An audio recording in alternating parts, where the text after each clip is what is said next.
दर्शकों को नमस्ते, प्रणाम, सलाम, जोहार, जय हिंद।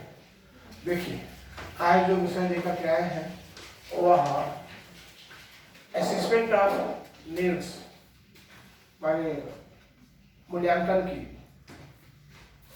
आकलन की क्या आवश्यकता है for assistive device. Assistive device मतलब असिस्टिव डिवाइस नहीं समझिएगा, एक एक शब्द को अधूरा रह जाइएगा। सहायक उपकरण, अब इसको पढ़ा देंगे तो आप लोग समझ लीजिएगा। अगर सेल्फ स्टडी किए होंगे तो कंफर्म परमानेंट लॉ में चला जाए।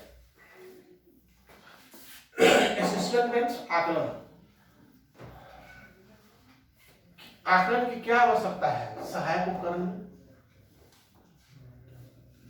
सहायक उपकरण का नाम बताइए आप लोग। क्या क्या सहायक उपकरण दिव्यांग बच्चों के लिए हो सकता है, बताइए। अबेकस, बोलिए। अबेकस, हाँ, अबेकस गिनतारा। बहुत सा है भैया, आप लोग जानते हो लेकिन नहीं बता पा रहे। सब जानता है, रोज देख रहा है, यहीं पे पड़ा हुआ है। हियरिंग एड है ना, नहीं सुन रहा है तो सुनने का, ठीक है। इसके बाद आपका wheel chair, tricycle, crutch, different types of crutch, modified wheel chair, सीटी चेयर। तो ये सब क्या है? हमारे असिस्टिव डिवाइस, सहायक उपकरण है। मॉडिफाइड कंप्यूटर, दिव्यांगों को सीखने के लिए, ये सारा चीज क्या है? Assistive device. तो आप लोग ये समझ गए होंगे कि असिस्टिव डिवाइस क्या, आप समझिए। इसकी असिस्टेंट की क्या आवश्यकता है, ये तो उसके लिए है। इसमें असिस्टेंट क्या करता है, सुनिए। इस पर भी वीडियो पूरे बनाए हुए हैं। अब किसी बच्चे को व्हील चेयर चाहिए तो हम किस बच्चे को व्हील चेयर देंगे? जिस विकलांग, मतलब अरे विकलांग, दिव्यांग, पैर से विकलांग वो है जो बच्चा और तब भैया देखो, सही चीज नहीं जानिएगा तो सही चीज नहीं बोलिएगा। ऐसा है कि हम व्हील चेयर देने के लिए असिस्टेंट करेंगे। क्या असिस्टेंट करेंगे कि हम पहले देखेंगे जब व्हील चेयर किसी को दे रहे हैं तो उसके अपर लिंब माने कमर से ऊपर में पावर होना चाहिए। कमर से ऊपर में पावर होना चाहिए। और क्यों? क्योंकि हाथ में पावर रहेगा तब वो अपने मन से व्हील चेयर चला पाएगा। हाथ पावर नहीं रहेगा व्हील चेयर कैसे चलाएगा? तो फिर उसका उपयोग में नहीं आएगा। फिर आएगा क्या कि दूसरा कोई टहलाने के लिए करेगा, ठीक है। तो हम व्हील चेयर दोनों व्यक्ति को दे सकते हैं। जो क्वाड्रिप्लीजिया है थोड़ा देर इधर उधर चलने के लिए कि कोई सहारा से चला सके, ठीक है। और दूसरा क्या है कि हम मोस्टली ज्यादातर उसको व्हील चेयर देंगे जिसको अपर लिम्ब में पावर हो, ताकि स्वतंत्र रूप से चल सके। तो व्हील चेयर देने के लिए यही असेसमेंट है। अंडरस्टैंड? चेक करना। ट्राइसाइकिल किसको देंगे? जिसको बोथ लोअर लिम्ब पैरालिसिस हो, नॉन फंक्शन हो, ठीक है। और क्या, both lower limb non function हो, और क्या है कि आपका नॉन फंक्शन के साथ साथ जो है अपर लिम्ब काम करे, ताकि वो ट्राइसाइकिल को हाथ से चला सकते। समझे? तो यही असिस्टेंट की जरूरत है। अब व्हील चेयर ट्राइसाइकिल बात करते हैं। अब हियरिंग एड में हियरिंग एड में क्या देखते हैं कि अमूमन हियरिंग एड लोग गवर्नमेंट से जब बिक्री होती है तो गए हमको भी चाहिए, हमको भी चाहिए, सब कोई ले लिए। लेकिन अगर किसी व्यक्ति को हियरिंग एक बार दिया जाए और एक बार फुल हॉल में भगा दिया जाए तो उसका कान का पर्दा फटने का डर रहता है। नहीं पर्दा फटा तो हो सकता है उसको बलूगार्ड कंट्रोल ना हो तो पेशाब पाखना हो जाएगा। हमारे एक व्यक्ति हैं, अब नहीं रहे हो, तो नहीं सुनते थे, कम सुनते थे, बोले कि मशीन दे दो। तो पटना में जांच के लिए गए और जांच कराए नहीं, बिना जांच कराए मशीन लेके संदूक से भाव बढ़ा दिया। वो बोले अरे बाप रे बाप, ये कौन मशीन है, ये तो जितना गाड़ी मोटर का आवाज है सब मेरे कान में मर गया है। हम नहीं सब नहीं पड़े ना। पहले उनको मन था हियरिंग लेने का, सोने के बच्चा देखा थे, लेकिन अब एक बार पटना के जांच कराने के देखो, कोई बोल दिया बिना जांच कराए भी ले लीजिए, कोई दिक्कत नहीं। तो बिना जांच कराए ले लिए, मशीन लगा लिए।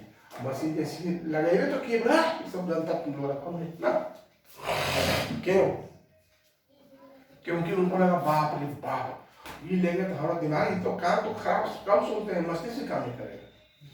तो क्या करना है, हियरिंग में भी हमारा ऑडियोमीटर हमारे पास है। ऑडियोमीटर से हम जांच करेंगे कि कितना हियरिंग लॉस है, और जितना हियरिंग लॉस है उसके अनुकूल उस पावर से हियरिंग एड बना हुआ आता है। Mild, moderate, severe neural hearing loss, severe neural hearing loss, compound neural mix hearing loss, कम्युनिटर hearing loss, conductive hearing loss, so many types of hearing loss.